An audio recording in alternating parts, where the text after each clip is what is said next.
mangroves, nature's coastal architects, provide vital protection for the coastal regions of the Niger Delta of Nigeria. As created by God, by nature, we can see that everything in the coastal regions is taken care of. The mangroves, they provide the different protections with their roots. In between their roots, the fauna and the biodiversity are all taken care of. And when the leaves fall into the water, collecting carbon, they are actually cleansing agents as the water goes back into the sea.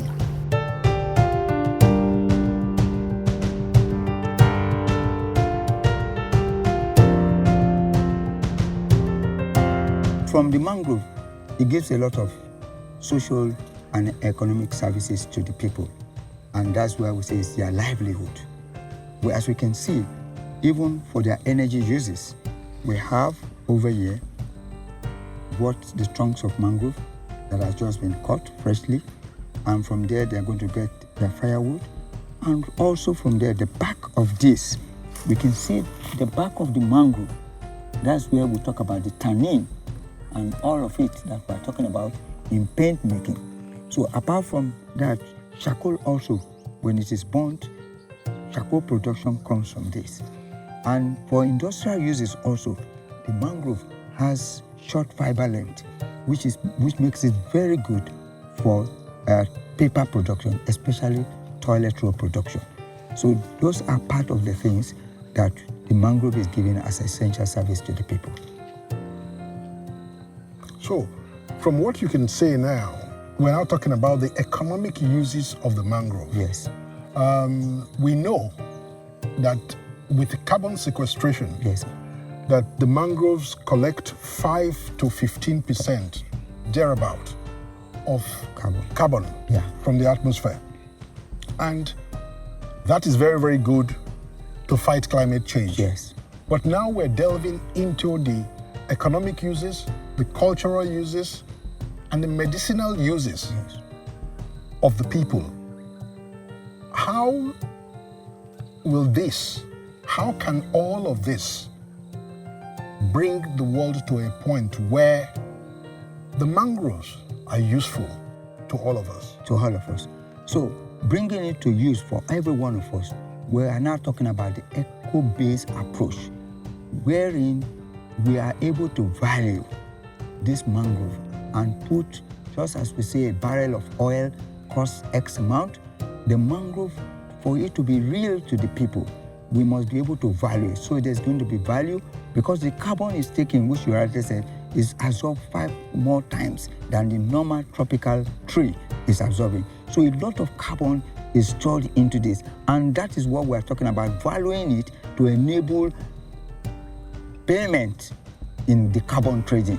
So when people now begin to see that if we keep this mangrove forest, it's going to be good for us because it's absorbing and keeping our environment safe for us. So whatever pollution is out there from industries is taking it, so we can keep a chunk of these forests intact while we are also being able to keep them as the nursery bed for all the marine species of the aqua and fauna that we need. So we are getting, it's a win-win that we're having from the mangrove. So it's just to make sure that the eco-based approach there, we tell them, don't cut this much, so there's regulation will come in.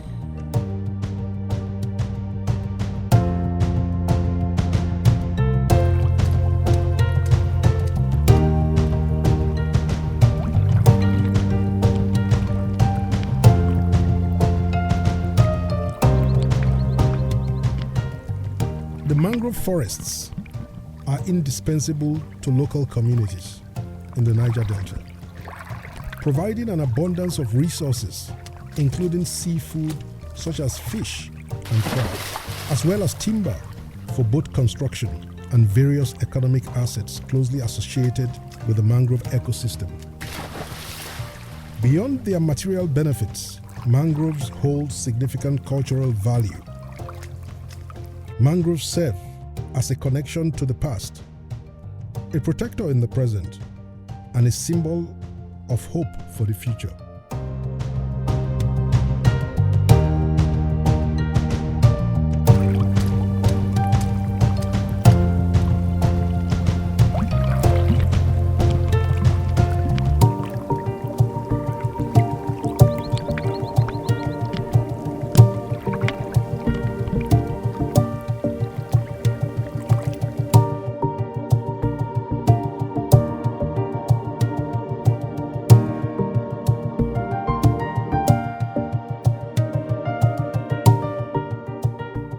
What are the most pressing issues to the mangroves in the Niger Delta?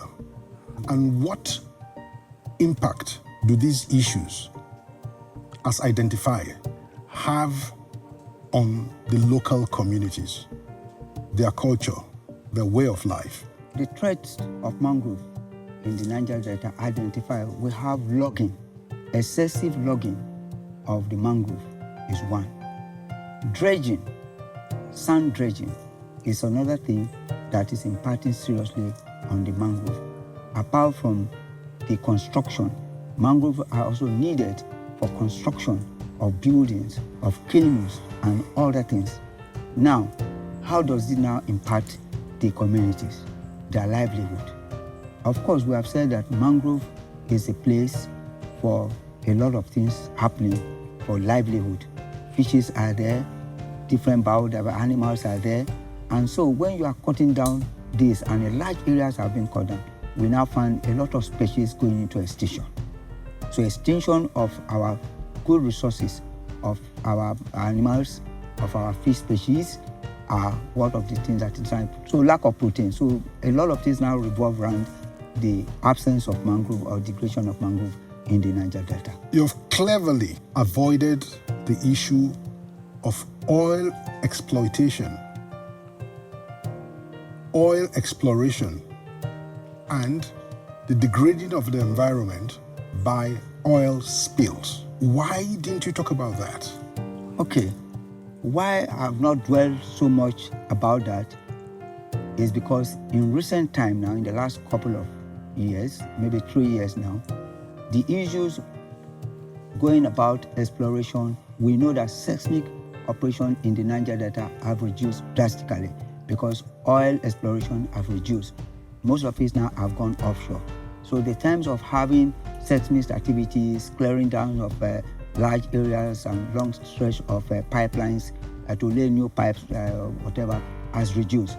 Secondly, government has been able to look into the oil bunkering and within these local communities.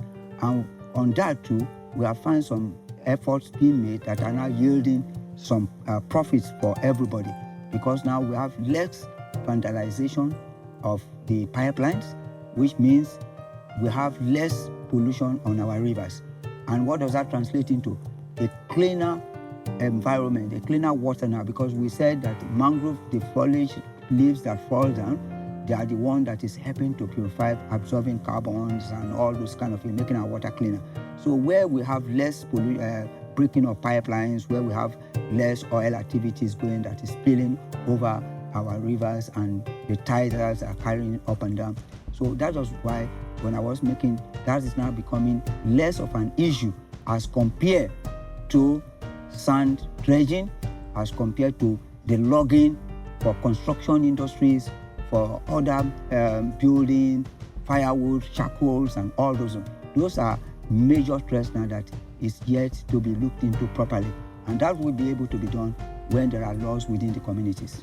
Even as we speak, there are a lot of things flying in the air about purchase of areas in the Niger Delta for carbon credit. There are a lot of deals being signed on carbon credit. All this, we know, most of the Niger Delta, the local communities, the people on the ground, the people who feel the impact of mangrove degradation are not in the picture of this. All right. With what is going on carbon credit right now, it brings to fore, it brings to remembrance the partitioning of Africa. These days, people sit with satellite maps in London, assume an area, and begin to negotiate carbon credit without the input of the local people. How do we ensure that we do not go back to the partitioning of Africa because we have the resources today to save the world? The federal government started trying to have strategy on the mangrove with a program they call the Mangrove for Life. And since 2018, 2019, even the whole of West Africa countries that has mangrove went into the Mangrove for Life project. And federal government of Nigeria is signatory to that. After that, we also have that 25% of the Niger Delta mangrove should be conserved. That's an effort that has not seen the light of the day. But eating directly to your question, that is the major thing. And there's going to be, we don't want a situation where there will be second slavery. What happened in the oil, what happened when negotiation for oil wells and all this was happening, most of the communities were not part and parcel of it. Presently, we have heard of carbon trading. We have heard of consultants coming from the UK, from the US, and people are sitting down somewhere and they are taking imageries and they say 30 years they're going to have a MOU. It's not going to work because, one, the communities themselves, they are yet to understand fully what is climate change, talk less the language of carbon trading, because evaluation of the mangrove, they have not been able to get it right. So government need to have that community-based information dissemination on what mangrove is, because there's going to be a lot of problems. The community are hearing it, they are seeing what is happening, they are waiting patiently on the day somebody will not say their hair have been shaven without in their absence, and it's not going to work. So there's another crisis looming, except with the program that we are now having, to have a proper town hall meetings that will be grassroots, that will be village to village. It's not something that is spoken in headquarters and everything, because they want to feel the sense of this, the carbon trading this time around.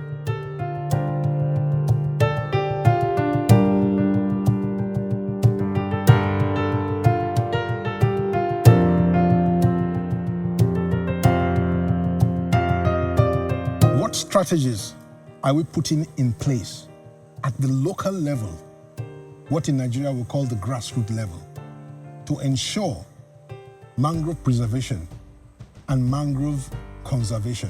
What are the strategies?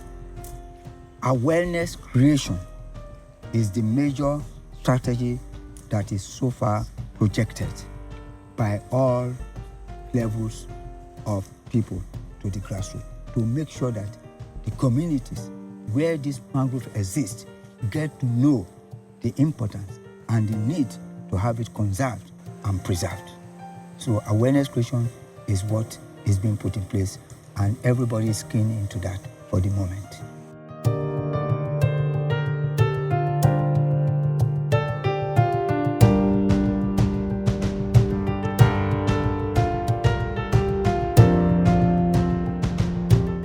Despite their inherent resistance, mangroves face significant threats from oil pollution, deforestation, and the effects of climate change.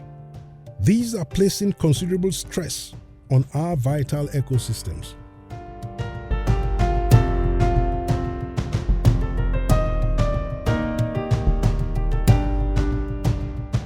How can local communities be more involved in mangrove conservation activities? I believe a lot of awareness creation is key, and it's a lot of education needs to be put into it, especially in the Niger Delta.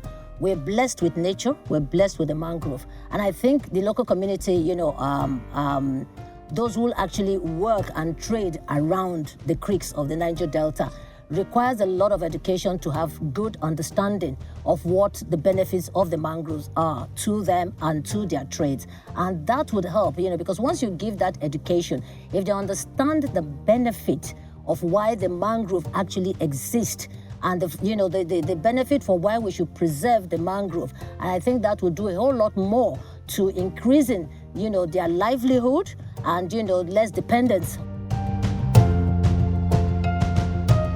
Educating local communities about the importance of mangrove preservation will help curtail the excessive cutting down of mangrove for energy.